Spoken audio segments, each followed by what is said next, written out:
Bonjour, bienvenue sur ma chaîne Maroc Planche Houlout Tamarin. Aujourd'hui, on est dans le manuel mot de passe CE1. On est dans la page 38. Le judo. J'écoute et je relis.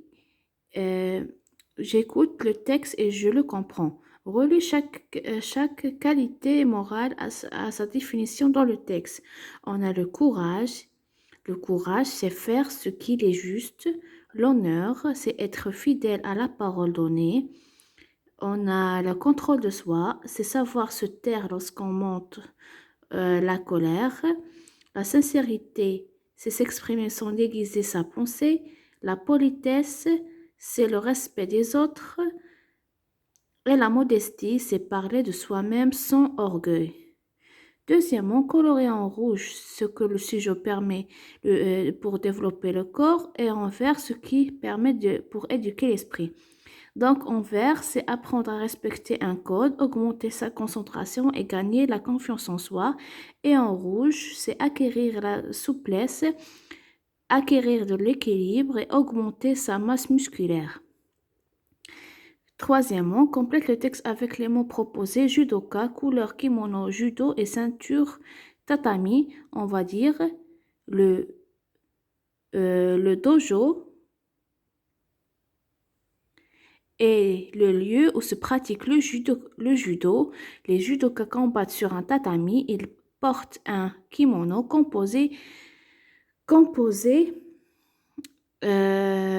d'une veste et d'un pantalon blanc noué par une ceinture dont la couleur indique le niveau de celui qui la porte. Quatrièmement, l'amitié, c'est le plus pur des sentiments.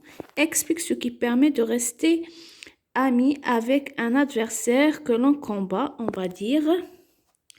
On reste amis car ce n'est qu'un sport et quand on combat on combat pas de façon personnelle mais plutôt rien que pour gagner le jeu.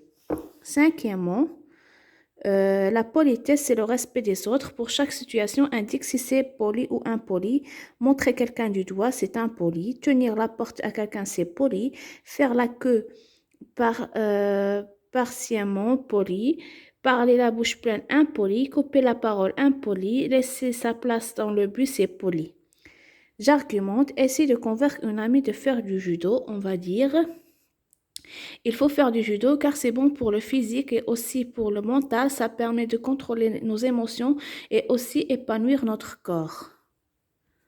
Maintenant, on passe à la page 39. La planche à voile. J'écoute et je comprends le texte. Entoure les éléments qui ne font pas partie d'une planche à voile. Premièrement, donc, les éléments qui n'appartiennent pas, on doit entourer un gouvernail, un moteur, des lattes, une cabine, un hublot et une encre. On a 6.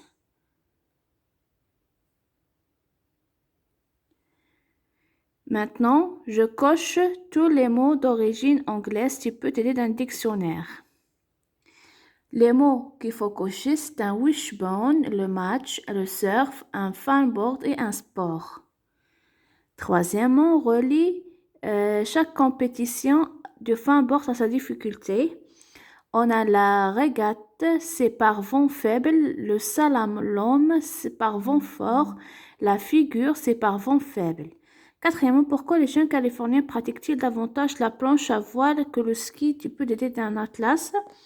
On peut dire les jeunes Californiens pratiquent davantage la planche à voile que le ski parce qu'ils vivent près de l'océan Pacifique où il y a du vent, les montagnes sont lointains.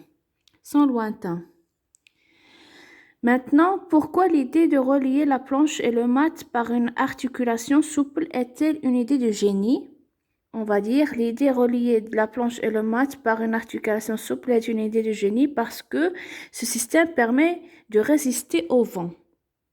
Sixièmement, coche ce qui différencie une planche à voile pour un adulte d'une planche à voile pour un enfant. La planche à voile pour un enfant est plus lourde et plus grande. Septièmement, tu pratiques un sport, décris l'équipement que tu as besoin et explique ses règles. Donc, on va dire, je pratique le tennis. L'équipement qu'il faut est une raquette et une tennis. Les règles du jeu, c'est il faut que le ballon